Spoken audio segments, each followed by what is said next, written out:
levantar das minhas mãos como sacrifício vivo e aceitável a ti, Jesus,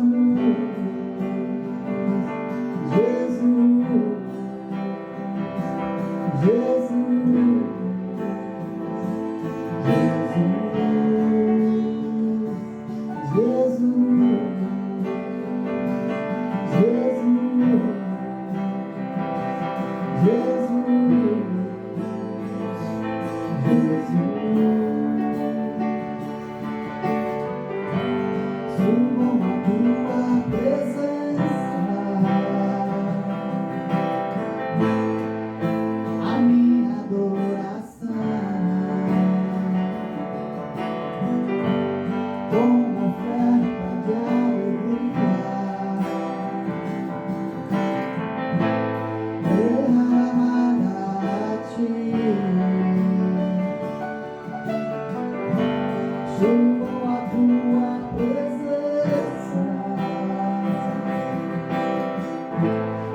Não importa quem você é, não importa o que você fez, Jesus conhece seu interior também.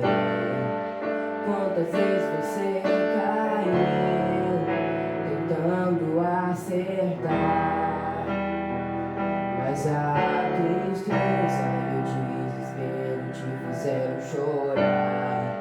Não importa pra onde você foi, se na escuridão da noite Ele apaga o seu passado e não desiste de você. Ele não desiste de você, Ele se importa com você. Ele compreende seu caminhar, nunca viu amor tão grande assim. Ele não desiste de você, Ele se importa com você. Ele compreende seu caminhar, nunca viu amor tão grande assim. Ele não desiste, Ele não desiste.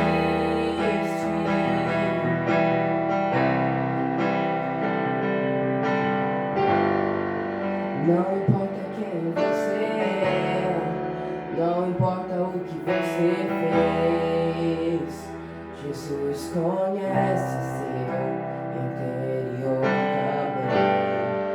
Quantas vezes você caiu tentando acertar, mas a tristeza e o desespero te fizeram chorar. Não importa pra onde você for, se na escuridão da noite Ele apaga o seu passado e não desiste de você. Ele não desiste de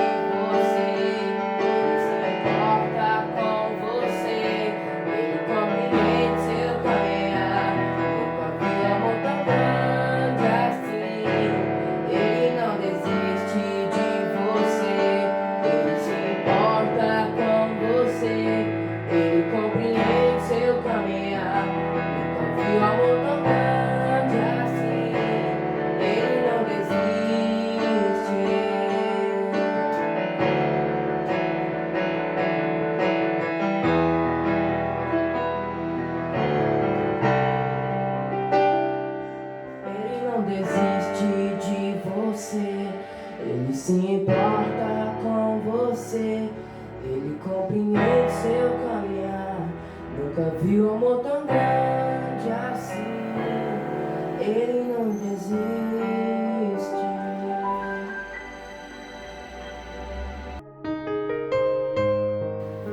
A paz do Senhor, Igreja do Senhor, como vocês estão?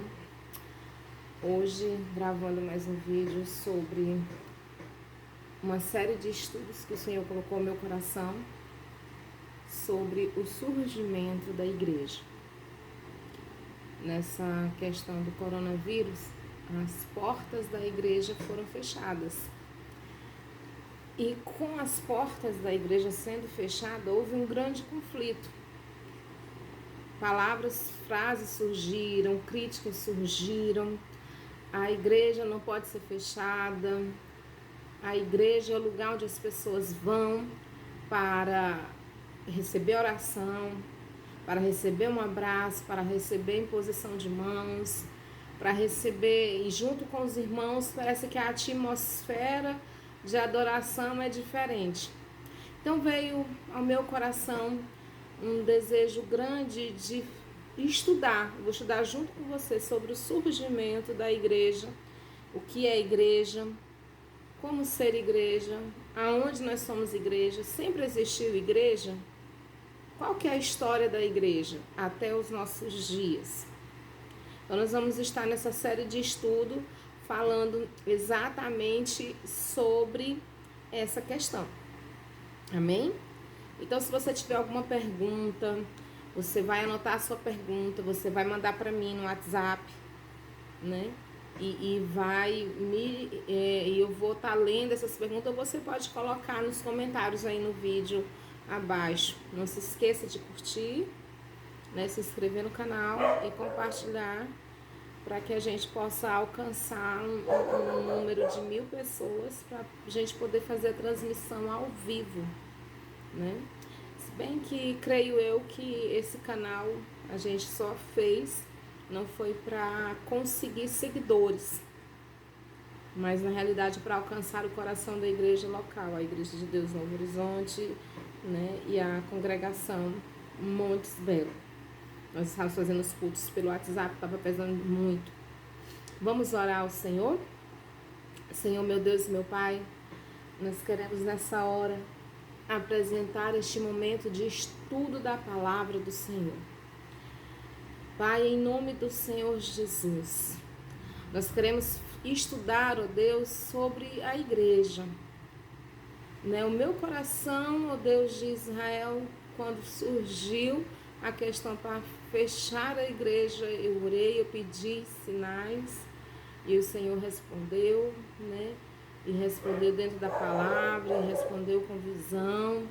E o Senhor nos deu visão e nós atentamos a isso, colocamos diante do Senhor e fechamos as portas da igreja física. E começou-se aí uma série de indagações, não só a mim como pastora, mas em todo o corpo de Cristo. Papai querido, e hoje me veio esse desejo de estudar sobre a igreja. E nessa série de estudo, clamando ao Senhor para que o Senhor venha estar falando aos nossos corações. E que a Tua palavra pouse em nossos corações, ó Deus de Israel, como jugo leve, não como jugo pesado. Em nome de Jesus. Amém. Bom, vamos ler a palavra do Senhor no livro de Mateus, no capítulo 16, versículo 13 ao 19. Eu estou lendo na versão pentecostal. Fala assim a palavra do Senhor. Mateus 16, versículos do 13 ao 19. E chegando Jesus às partes de Cesareia de Filipe, interrogou os seus discípulos, dizendo: Quem dizes os homens ser o Filho do Homem? E eles disseram, uns João Batista, outros Elias e outros Jeremias ou um dos profetas. Disse-lhes ele: E vós quem dizeis que eu sou? E Simão Pedro respondendo disse: Tu és o Cristo, o Filho do Deus vivo. E Jesus respondendo disse-lhe: Bem-aventurado és tu, Simão Barjonas, porque não foi carne e sangue quem tu revelou, mas meu Pai que está nos céus. Porque também eu te digo que tu és Pedro, e sobre esta pedra edificarei a minha igreja, e as portas do inferno não prevalecerão contra ela. E eu te darei as chaves do reino dos céus. E tudo que ligares na terra será ligado nos céus, e tudo que desligares na terra será desligado nos céus. Amém? Então, essa declaração, muitos historiadores, eu estou olhando para a tela do computador, vou olhar para a Bíblia e vou olhar para as minhas anotações que estão aqui embaixo.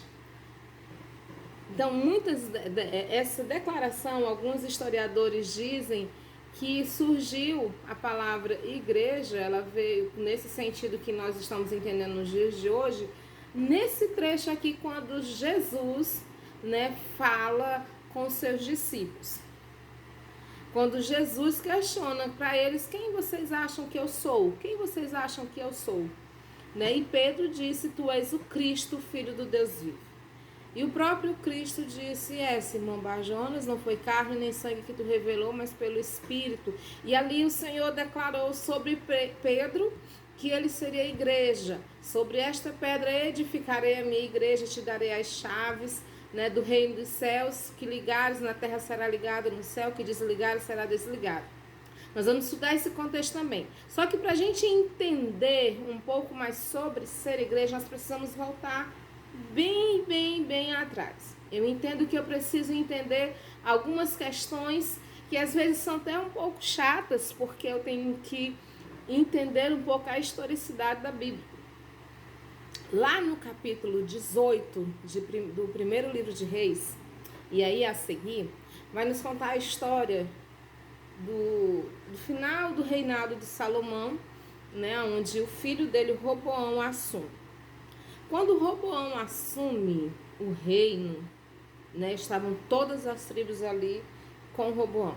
Vou fazer um breve resumo porque tem muitos detalhes. Esse é um período que chama período interbíblico. Roboão assume o reinado. Nesse momento, o povo vem clamar a Roboão que diminua a carga de trabalho. Roboão vai recorrer a conselhos para saber que decisão dar ao povo. Ele recorre aos anciãos, que acha justo diminuir a carga de trabalho ao povo. E Roboão também recorre aos príncipes, aos mais jovens. E os mais jovens dizem assim: não faça isso, não vai deixar o povo ocioso e nem vai diminuir a tua riqueza. Diga a eles que o teu dedo mindinho vai pesar muito mais sobre suas costas do que a época de Salomão. E aí Roboão dá ouvidos aos conselhos dos mais jovens, dos príncipes da época. E aí o povo entra numa revolta muito grande, e aí acontece a divisão dos reinos, reinos do norte e reino do sul. 10 tribos ficam com o rei Jeroboão, que já havia recebido uma promessa através do profeta Aías. E esse rei Jeroboão deveria confiar nessa promessa. Quando as 10 tribos vai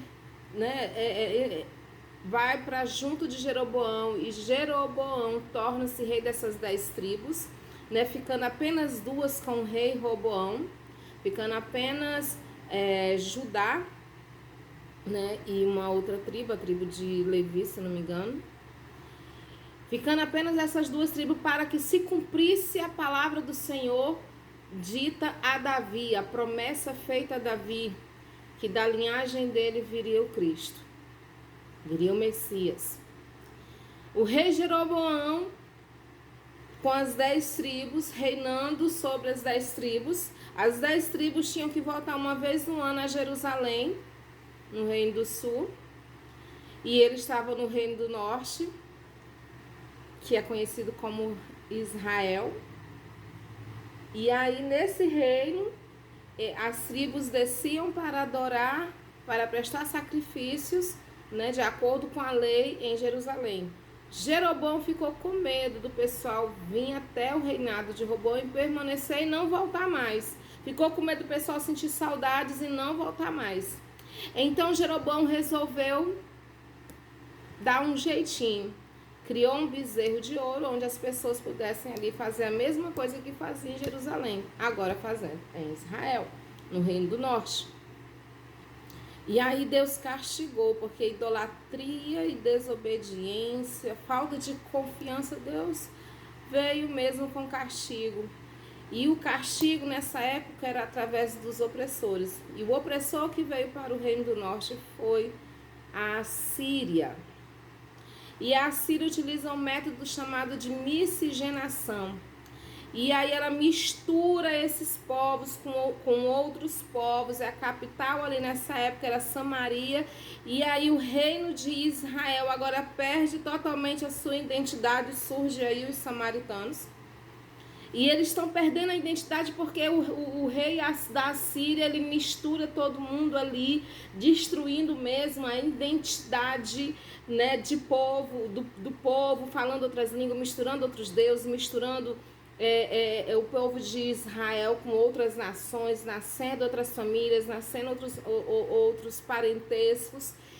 E o Reino do Sul, que estava conservado até um determinado momento, porque eles também pecam, eles também desobedecem, eles também cometem a idolatria, e Deus manda o opressor. Só que para o Reino do Sul, capital Judá, ou Reino de Judá, capital Jerusalém, a opressão dele veio através da Babilônia.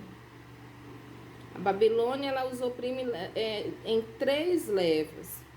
Leva a primeira turma, leva uma segunda turma, que eu não vou falar muito dela aqui, senão o vídeo vai ficar muito longo. Em 3 levas acontece, né? E eles vão para dentro da Babilônia, inclusive Daniel e seus amigos. Da mesma forma, ele manda de volta em 3 levas para a restauração do templo, porque durante essas 3 levas, o templo de Jerusalém foi totalmente destruído. E chega um determinado momento da história que a Babilônia resolve mandar de volta, né? Acho que não é nem a Babilônia, vão entrando outros reinos dominadores. Babilônia, o domínio persa, o Medo-Persa, aí vem o período grego, e esse período grego é um período muito importante mesmo. Veja bem, o reino de Judá, capital Jerusalém, peca, e o primeiro dominador é a Babilônia. Depois que a Babilônia o domina, vem o período Medo-Persa, que diminui o ritmo das opressões. Depois vem o período persa, que também vai diminuindo o ritmo das opressões em cima do povo. Até que surge Alexandre o Grande, que o domina. Estou dando saltos altos aí na história, mas vocês podem pesquisar mais detalhes, tem muito detalhe que eu estou pulando.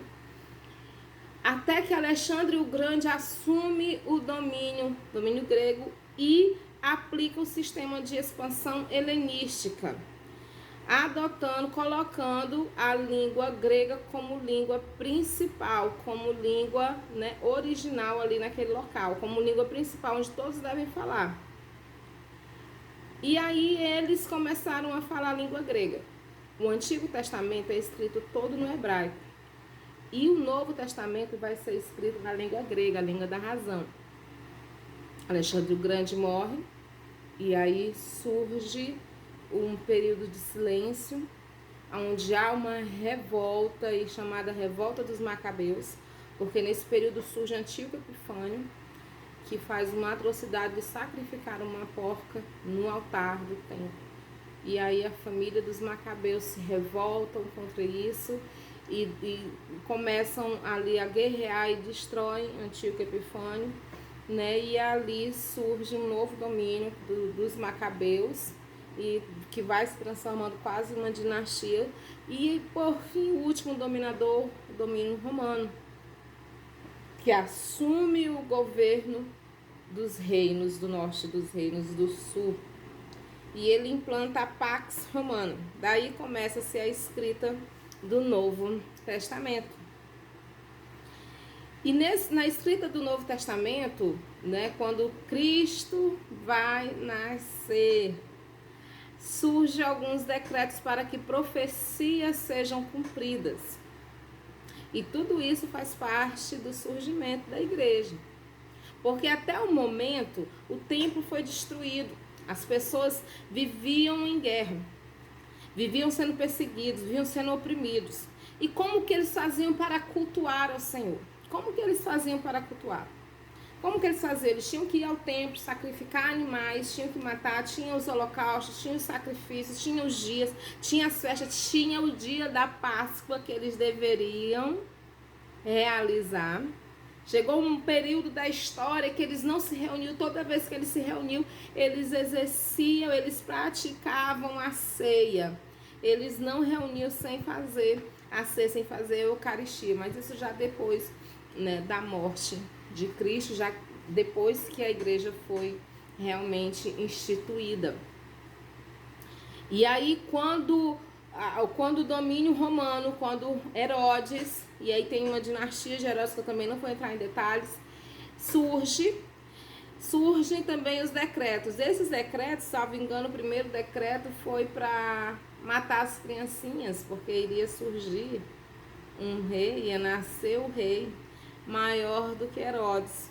Então ele mandou matar as criancinhas inocentes, e isso forçou Maria e José a ir para Belém, aonde nasceu o rei Jesus.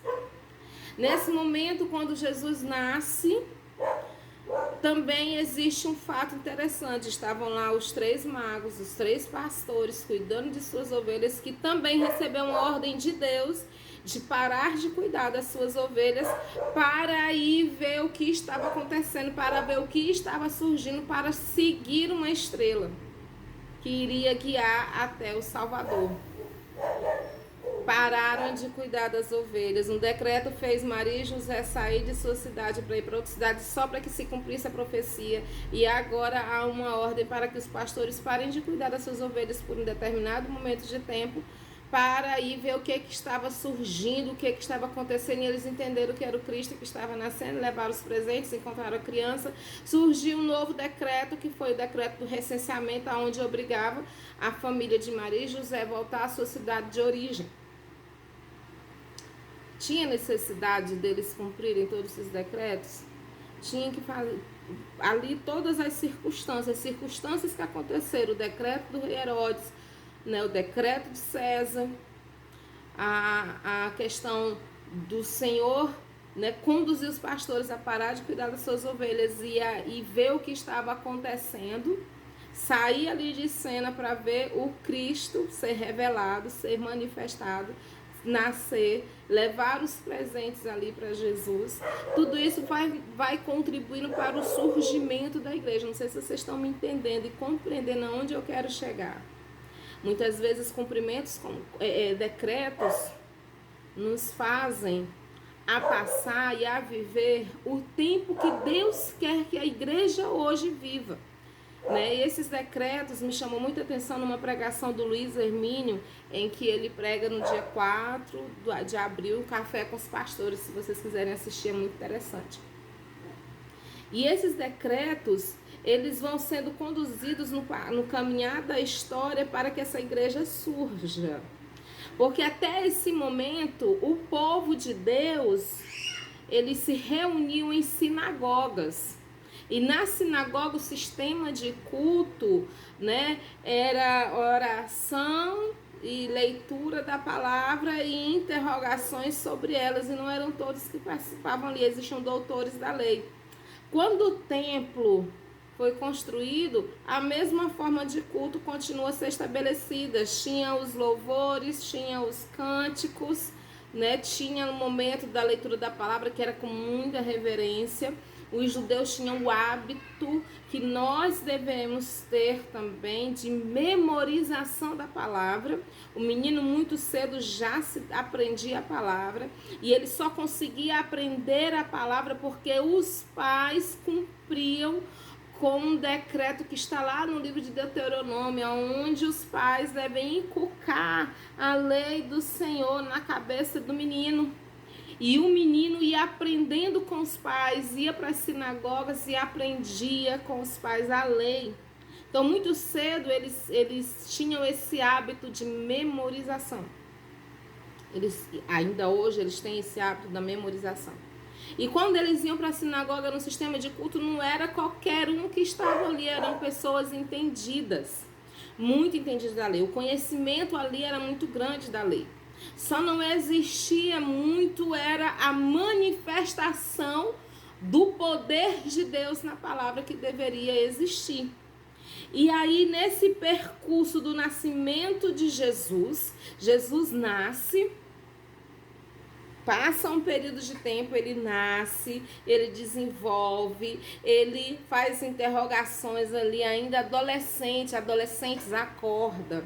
Jesus, aos 12 anos, interrogava os doutores da lei. E nós precisamos ser como Jesus. Adolescentes, estudem a palavra, busquem a palavra, busquem ser espelho para os outros adolescentes também, né? Aos 12 anos, Jesus fazia interrogações ali para aquele povo. É porque era Jesus, mas Jesus, ele se tornou adolescente para dizer para você, adolescente, que você é capaz sim de entender. Basta ler e estudá-la, basta ter ela como prioridade na sua vida, basta você ser apaixonado por Jesus a ponto de querer descobrir, esmiuçar, a ponto de querer investigar a palavra do Senhor e de fazer desafios e de lançar conhecimento e de fazer reflexões sobre ela para a sua vida, para que outros possam ver Cristo em tua vida.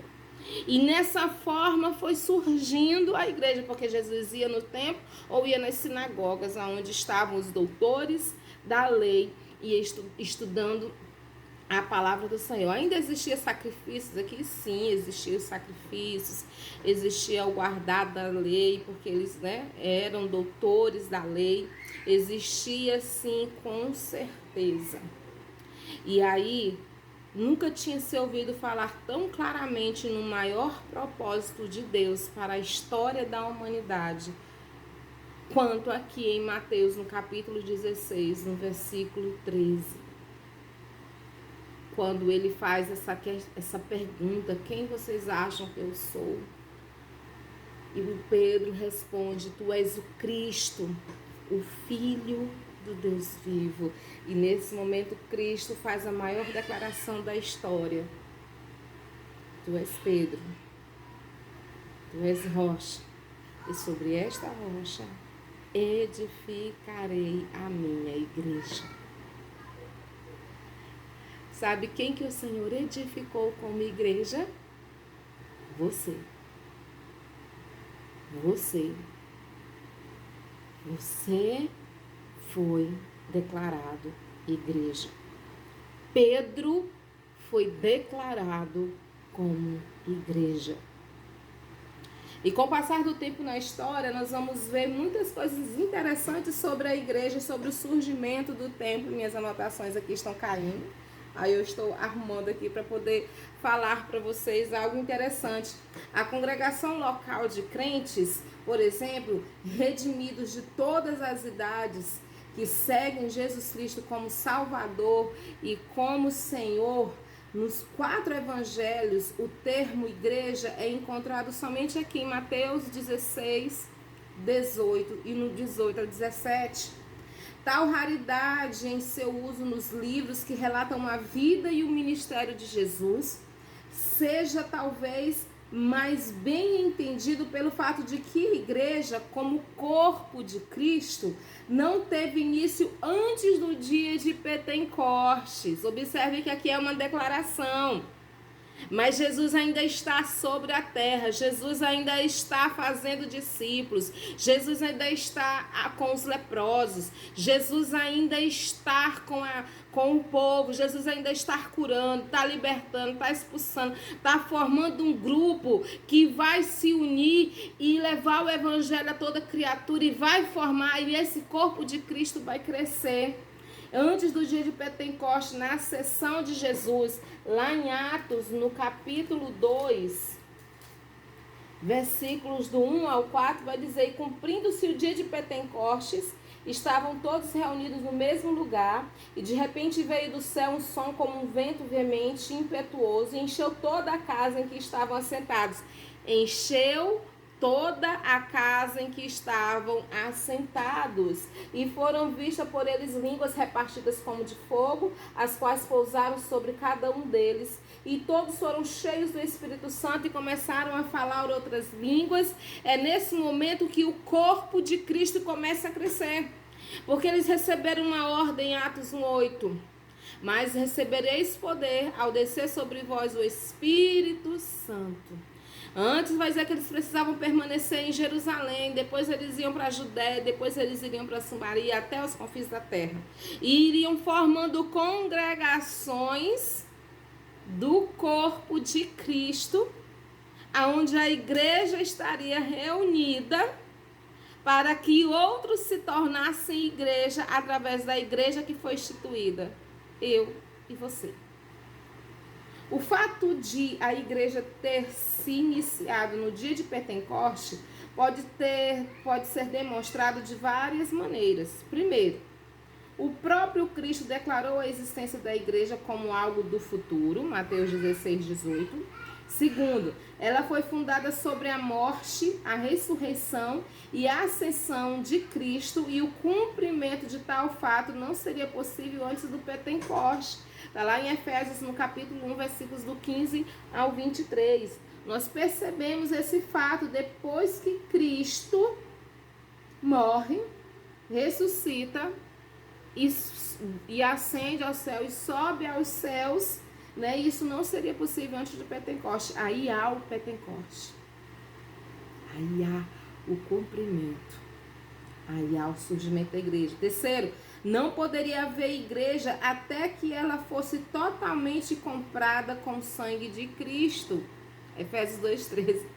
Não podia existir a igreja antes que fosse comprada pelo sangue de Cristo. A minha vida foi comprada pelo sangue de Cristo. A tua vida foi comprada pelo sangue de Cristo.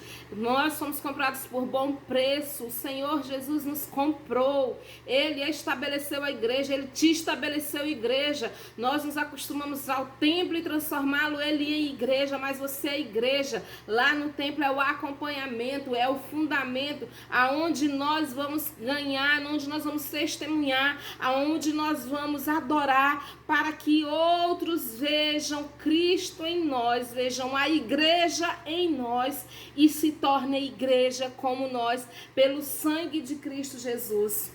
A natureza da igreja. A palavra grega traduzida por igreja é eclésia. Tal palavra é usada 115 vezes no Novo Testamento. Grande parte no livro de Atos e nos escritos dos apóstolos, Paulo e epístolas gerais. Essa palavra refere-se a uma congregação local, pelo menos 92 vezes. As outras referências são feitas à Igreja Universal, ou a todos os crentes em todos os lugares de todas as idades. Quando se refere à Igreja Universal, igreja, trata de todos os que seguem a Cristo. Quando fala de Igreja Universal, significa de todos que seguem a Cristo no mundo, sem considerar critérios de tempo e espaço. A referência mais genérica à igreja ocorre em Efésios 1:22, que diz assim, Efésios capítulo 1, versículo 22, diz assim: e sujeitou todas as coisas aos seus pés, e sobre todas as coisas o constituiu como cabeça da igreja. O capítulo 3, versículo 10, do 10, vamos ler só alguns. Para que agora pela igreja a multiforme sabedoria de Deus seja conhecida dos principados e potestades no céu. A igreja ela é constituída para um fundamento maior. A igreja ela precisa estar reunida para a multiforme sabedoria de Deus, para que seja conhecida não na terra, para que sejamos conhecidos pelos principados, pelas potestades dos céus. No domingo nós vemos algo parecido, nós nos reunimos. E nos últimos dias, depois do coronavírus, tem forçado a igreja a ser igreja e a e tocar e ir nas regiões celestiais e se unir nas regiões celestiais, é o que nós estamos fazendo através dos cultos online. Quando eu estou gravando aqui e você vai ouvir na sua casa e outros estão ouvindo nos mesmos lares, se a gente gosta de marcar no mesmo horário, porque nesse mesmo horário todos estão unidos, ouvindo a palavra, meditando na palavra, glorificando ao Senhor e estão movendo aonde nós precisamos mover, nas regiões celestiais. Desperta, igreja. Nós precisamos aprender a dominar lá. Talvez estávamos dormindo, porque o Senhor tem nos ensinado, né? Aonde está o sentido de ser igreja, segundo o eterno propósito que fez Cristo Jesus, nosso Senhor, no qual temos ousadia, acesso, confiança pela nossa fé nele. Portanto, vos peço que não desfaleçais nas minhas tribulações por vós, que são a vossa glória. Por causa disso, me ponho de joelhos perante o Pai, nosso Senhor Jesus Cristo. E ele fala do qual toda a família nos céus e na terra toma nome. Toda a família, Deus instituiu família. Guarda a tua família, guarda a tua casa. O vídeo já está ficando longo. E nós já estamos encerrando. E nós vamos continuar estudando.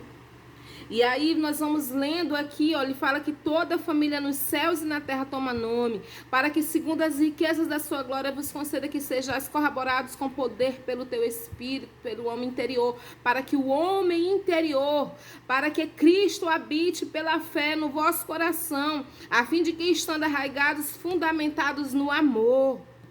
O amor não pode se esfriar. Nós gostamos de abraçar, tocar, e isso vai gerando um carinho enorme entre as pessoas, mas dentro de nós, às vezes abraçamos sem querer abraçar. Às vezes apertamos a mão e dizemos tudo bem, sem estar tudo bem. Mas precisamos estar fundamentados neste amor. Poder perfeitamente compreender com todos os santos qual seja a largura, o comprimento e a altura e a profundidade, conhecer o amor de Cristo, que excede todo o entendimento, para que sejais cheios de toda a plenitude de Deus. Ora, aquele que é poderoso para fazer tudo muito mais abundantemente além que pedimos ou pensamos, segundo o poder que em nós opera, a esse glória na igreja, futuramente no templo, em Jesus Cristo, em todas as gerações, para todo sempre. A geração de hoje acompanha muito Instagram, acompanha muito Facebook, tem um domínio muito grande das redes sociais. Nós estamos aprendendo a mexer com elas. As gerações precisam ser alcançadas. Precisamos pensar na geração do futuro. Precisamos hoje agir para que as gerações futuras sejam igreja. E esse é o momento de aprender que igreja sou eu. Igreja é você. Foi sobre nós que foi estabelecida a igreja. E na igreja, e lá no templo, como Efésios está dizendo, darmos glória a Ele.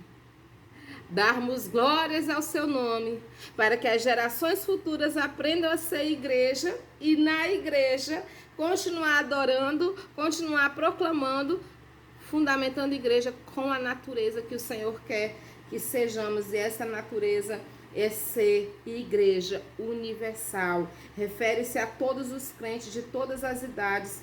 Não estará completa até após o julgamento, quando então todos os redimidos estarão, todos os redimidos será realidade apenas com a volta de Cristo.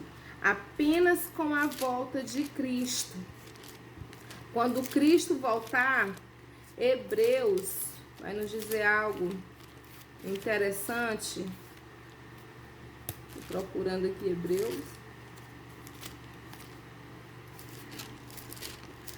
E aí a Bíblia dá um salto, vai lá para o final, Hebreus 12, 23, que diz assim: a universal assembleia e igreja dos primogênitos que estão escritos nos céus, e a Deus, o juiz de todos, aos espíritos dos justos aperfeiçoados, a Jesus, o mediador de uma nova aliança, e ao sangue de aspersão que fala melhor do que o de Abel. Iremos nos reunir e sermos estabelecidos, visto que a igreja universal não se tornará uma realidade tangível até que a volta de Cristo. A grande ênfase do Novo Testamento recai sobre a igreja local. Esta é a operação visível da Igreja Universal em um tempo e espaço determinado. Esse tempo de hoje é crucial para aprendermos a ser igreja, porque a igreja voltará a abrir e nós precisamos ser igreja, se unir como igreja, manifestar-se como igreja, para que haja manifestação de outras igrejas, aceitação de Cristo, e aí nós vamos proclamando o reino de Deus, equipá-lo, indo e proferindo. E aí foi estabelecida a grande comissão do Senhor. Ao falar com seus seguidores após sua ressurreição, Jesus comissionou a igreja para fazer discípulos. Será que alguém pode ser seu discípulo? Porque você é discípulo de Cristo, porque você é igreja, porque você dá testemunho, porque você não posta foto sensual, porque você não fica com ociosidade, porque você não brinca com a palavra do Senhor. Será que nós podemos comissionar novos discípulos, ensinar-lhes o que ele havia ensinado? Todo o livro de Atos é a natureza do conflito da igreja primitiva em ser leal a essa comissão. Durante a leitura do livro, impressiona a realidade de que Cristo, através da presença do Espírito Santo, continua a dirigir sua igreja à medida que esta cumpre sua comissão. E aí, nós precisamos cumprir com essa grande comissão. E aí algumas atividades eles exerciam como igreja nessa época. Qual que é a atividade que nós fazemos hoje? Temos liderança de mulheres, de homens, adolescentes, jovens, louvor, sonoplastia, limpeza, diáconos, pastores, evangelistas, mestres. Temos profetas. Tudo isso são ofícios da igreja que estão lá em Efésios 4:11. E existem outros, né? Mas em Efésios 4:11 vai falar dos ofícios da igreja, os apóstolos, os evangelistas, os mestres, os pastores, né? E existiam atividades que a igreja primitiva realizava.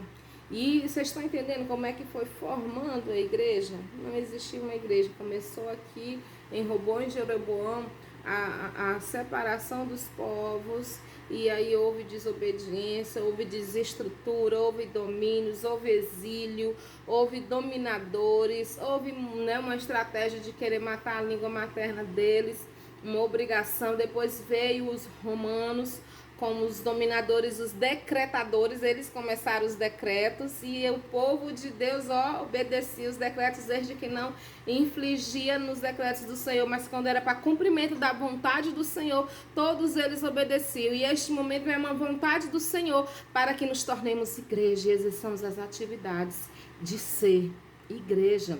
Uma das atividades aqui, a igreja primitiva reunia-se nos pátios do templo e nas sinagogas judaicas, assim como nas casas dos crentes. Está lá em Atos 5:42. Mais tarde, em reconhecimento da ressurreição de Cristo, no primeiro dia da semana, o domingo, passou a ser principal dia de adoração pública. Está lá em 1 Coríntios 16:2. Em tais celebrações de adoração, ensinos missiológicos e a expansão em nome de Cristo eram transmitidos de todos os que estivessem ao alcance. Nos cultos de adoração dos cristãos primitivos, a oração era feita não apenas no dia do Senhor, mas também em ocasiões especiais. Atos 12:5. A Bíblia era lida, Tiago 1:22, 1 Tessalonicenses 5:27, vou mostrar. Especificamente no dia do Senhor, o partir do pão e a comunhão do cálice eram observados como forma de proclamação contínua da morte de Jesus. Eles não se reuniam sem proclamar a morte contínua através da ceia. Hoje nós realizamos ela uma vez no mês. Mas toda vez que eles se reuniam, quando a igreja se reunia, eles proclamavam continuamente a ceia do Senhor. Todas as famílias se reuniam e ceiavam. Todos eles se reuniam, às vezes no templo, às vezes na sinagoga, às vezes dentro da sua casa. Mas todo momento eles estavam continuamente proclamando. Até quando Paulo vai lá em Coríntios, fala sobre a questão das dissensões, vocês estão reunidos não por causa de mim, não por causa do meu corpo, mas para debates e dissessões, e aquilo foi ficando, porque tudo que a gente faz com costume e demasia, e se a gente não vigiar, acaba sendo legalista. Às vezes Deus muda o percurso da história, muda o percurso do nosso jeito, da nossa maneira, para não sermos legalistas. Às vezes você está acostumado a buscar Deus de uma forma e Deus surge e muda a maneira de você buscar, para você não ser legalista, para você não ser religioso, para você ser igreja. Quando Paulo chega e dá aquela ordem, começa-se a mudar a prática da ceia do Senhor a partir daquele momento, né? Coríntios vai dizer isso, né? A proclamação contínua da morte de Jesus, da antecipação de sua volta, da participação do corpo e sangue, ofertas aos necessitados também eram recolhidas. Esse é o momento da gente, né, nos privar, né, de sermos fiéis. E graças a Deus eu louvo ao Senhor Jesus pela Igreja de Deus no Novo Horizonte. Nós já ajudamos 8 famílias em estado de necessidade mesmo, uma em necessidade extrema, e nós ainda temos umas 3 ou 4 cestas básicas ali, 5 cestas básicas ainda temos para atender famílias que estão necessitadas. Hoje nós conseguimos dizer que podemos sim ajudar alguém. Que o Senhor nos conserve, porque o nosso desejo é alcançar o coração das pessoas para Cristo. Não só sanar a sua fome, mas sanar a fome de Deus, sanar a fome da alma. Mas nós temos que entender que muitas famílias não têm o que comer. E para que isso se cumpra, eu tenho que ser igreja, eu tenho que ser bom mordomo dos meus recursos, do meu tempo. Eu tenho que ser generoso, eu tenho que ser fiel nos meus dízimos, nas minhas ofertas. Amém? E aí eram oferecidas, né? E a gente vai ficar por aqui, né? A organização da igreja, vou finalizar com a organização da igreja, quando fala assim, no início, a organização da igreja adaptava-se de modo a atender às necessidades.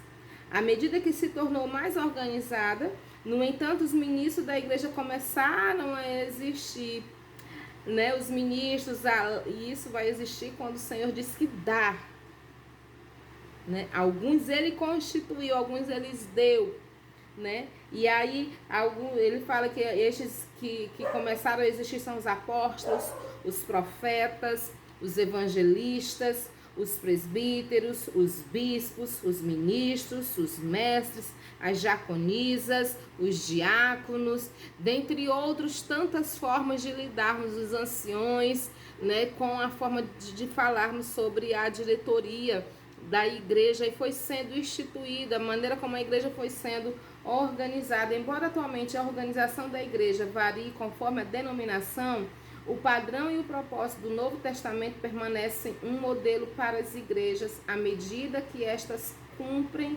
sua missão no mundo.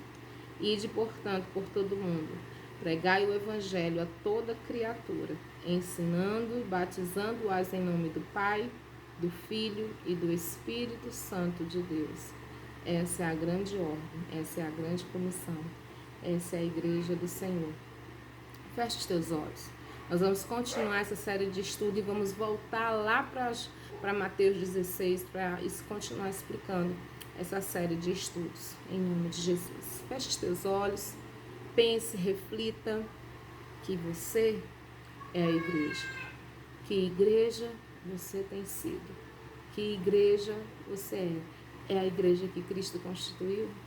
Seja a igreja que Cristo constituiu, fundamentada na rocha, que é Cristo Jesus. E quando nós somos fundamentados na rocha que é Cristo, Ele tira muitas impurezas. Nenhuma casa é construída sem tirar terra para fora, para que seja colocado rocha dentro dela, para que sejam construídos sapatas, alicerces, cruzamentos, colunas.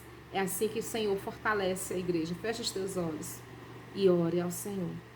E até a próxima terça nessa série de estudos sobre o surgimento da igreja. Tem muita coisa ainda para nós aprender. Espírito Santo de Deus, eu quero te agradecer por este momento, te louvar por cada vida que parou para cultuar ao Senhor através dessa transmissão. Guarda a vida da Igreja do Senhor, em nome de Jesus. Amém. E que o poder de Deus Pai e que a graça poderosa de nosso Senhor e Salvador Jesus Cristo esteja na tua casa, esteja na tua vida, esteja no teu coração e seja onde você estiver, em nome de Jesus. Amém. Deus te abençoe.